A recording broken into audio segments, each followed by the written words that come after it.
আসসালামু আলাইকুম। ছোট্ট একটা ব্লগ নিয়ে আসলাম। আজকে আমি করলার জুস বানাবো। করলার জুস দেখতে থাকুন, সঙ্গে থাকুন কিভাবে করলার জুসটা বানাই। ব্লেন্ডার যদি বানাই তাহলে মজা লাগবে না, এটা হাতে বানাবো। দেখতে থাকুন। হ্যাঁ, এই যে এখন আমি করলা জুসের জন্য পরিবেশন করব।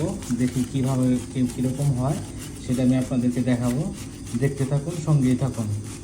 হয়তো বা ভিডিওটা এতটা বড় হবে না, জুস বানাতে এত সময় লাগে না। দেখতে থাকুন, সঙ্গেই থাকুন। এই তো আমার করলার জুস বানানো শেষ। আমি এখন এটা খেয়ে ফেলবো। দেখতে থাকুন, সঙ্গে থাকুন কিভাবে খাই আমি।